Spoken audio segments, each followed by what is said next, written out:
नमस्कार, मैं सचिन कुमार आपका अपने YouTube चैनल इंग्लिश एक्सपर्ट में हार्दिक स्वागत करता हूं।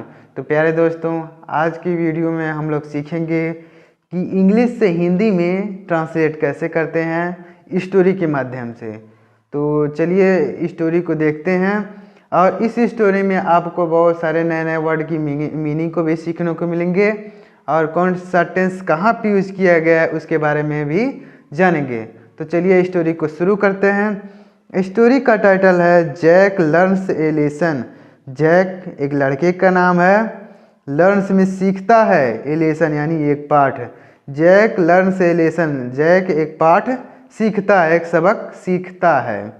वंस अपॉन ए टाइम यानी एक समय की बात है। वंस अपॉन ए टाइम एक समय की बात है। There was a small boy named Jack. There यहाँ सब्जेक्ट है, इसका अर्थ नहीं होगा। वाज मिस था, ए स्मॉल बॉय यानी एक छोटा लड़का, नेम्ड जैक यानी एक छोटा लड़का था जिसका नाम जैक था, यानी जैक नाम का एक लड़का था। एक समय की बात है, जैक नाम का एक लड़का था। He was only child of his parents.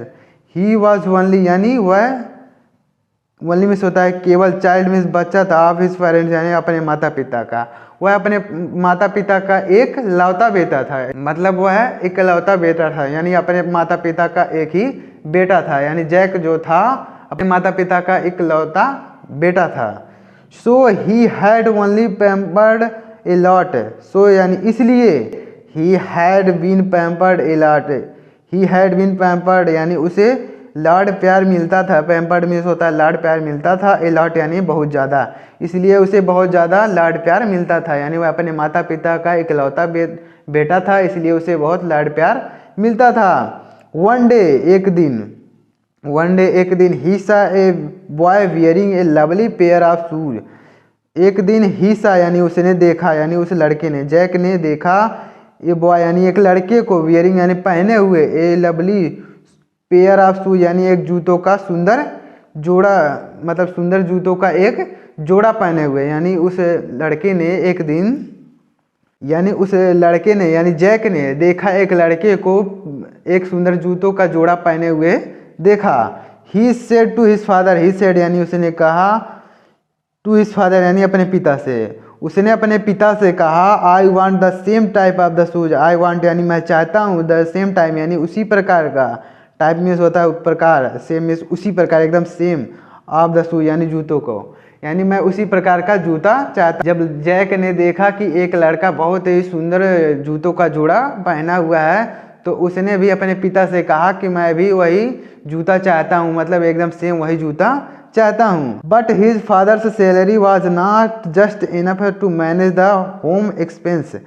But लेकिन हिज फादर यानी उसके पिता की, हिज फादर सैलरी यानी उसके पिता की तनख्वाह, वेतन, वाज जस्ट इनफ यानी काफ़ी था, टू मैनेज यानी प्रबंध करने के लिए, मैनेज करने के लिए, होम एक्सपेंस यानी घर की समस्याओं यानी घर के खर्चा चलाने के लिए ही काफ़ी था, यानी उनके पिता जो है बहुत कम पैसा कमाते थे, यानी जैक का पिता जो है बहुत कम पैसा कमाते थे, जितने में घर का खर्चा चल पाता था। सो यानी इसलिए he bought a pair of shoe, इसलिए उसने खरीदा ए पेयर यानी एक जोड़ा, ऑफ शू यानी जूतों का, विच ही कुड ऑफर्ड यानी इसलिए उन्होंने एक जूता खरीदा, विच ही कुड ऑफर्ड यानी जो उनको अच्छा लगा, यानी जैक के पिता ने उसके लिए एक जूता खरीदा जो उनको अच्छा लगा। But Jack did not like them, लेकिन जैक को वह पसंद नहीं आया। But Jack did not like them, लेकिन जैक को उनको पसंद नहीं करता था, यानी जूता जो है पसंद नहीं आया, उसको पसंद नहीं आया। Sulking and without informing anyone. Sulking यानी धीरे से, एंड विदाउट इन्फॉर्मिंग यानी बिना किसी को बताए हुए, यानी धीरे से और बिना बताए हुए, एनीवन यानी किसी को, बिना किसी को बताए हुए धीरे से, ही वेंट आउट यानी वह बाहर गया, ऑफ द हाउस यानी घर से, वह बिना किसी को बताए हुए धीरे से घर के बाहर गया।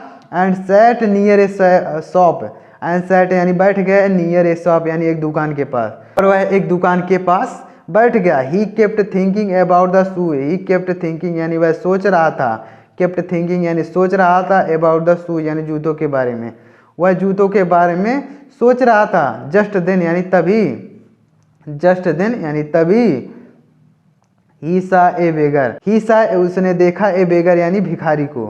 तभी उसने एक भिखारी को देखा, द बॉय यानी लड़का जैक जो था, तभी उसने एक भिखारी को देखा यानी भिखारी को देखा, द बॉय यानी लड़का जो जैक था।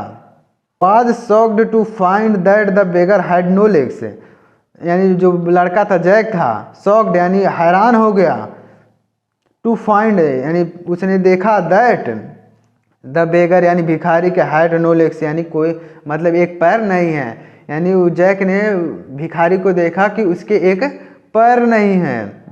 ही वॉज बियरिंग क्लच यानी वह पहना हुआ था, यानी पहना हुआ था, क्लच में से होता है बैसाखी, यानी वह बैसाखी पहना हुआ था, यानी बैसाखी से चल रहा था। जैक रियलाइज यानी जैक को एहसास हुआ, जैक रियलाइज जैक को एहसास हुआ, दैट कि ही वॉज लकी यानी वह लकी है, यानी वह भाग्यशाली है, वह लकी है, लकी मीन्स होता है भाग्यशाली, यानी वह भाग्यशाली है। जैक को एहसास हुआ कि वह भाग्यशाली है, दैट कि ही हैड लेग्स यानी उसके पैर हैं, यानी वह भाग्यशाली है कि उसके पैर हैं, यानी जिसके पैर नहीं है वह जूता कैसे पहनेगा। तो उसको एहसास हो गया कि मतलब वह भाग्यशाली है कि उसके पैर हैं। He thanked God for this, he thanked यानी उसने धन्यवाद दिया, गॉड यानी भगवान को, फॉर दिस यानी इसके लिए, उसने यानी जैक ने इसके लिए भगवान को धन्यवाद दिया कि मतलब उसके दो पैर हैं, जिसके पैर नहीं वह जूता कैसे पहनेगा।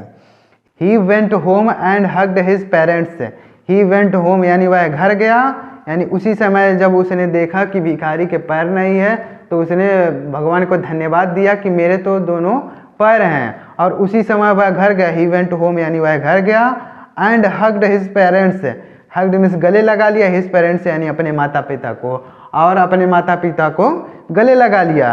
He never made demand after that day, he never made demand यानी उसने कभी मांग नहीं की, डिमांड मीन्स होता है मांग, उसने कभी मांग नहीं की आफ्टर दैट डे यानी उस दिन से, उस दिन के बाद से उसने कभी मांग नहीं की कि मुझे यह चीज़ चाहिए। जैसे वह महंगा जूता देख के कह रहा था कि मुझे भी यह जूता चाहिए, जो कि बहुत महंगा था, और उसके पिता की सैलरी भी उतना नहीं थी कि मतलब उसका जूता खरीद सके, उतने महंगा जूता खरीद सकें।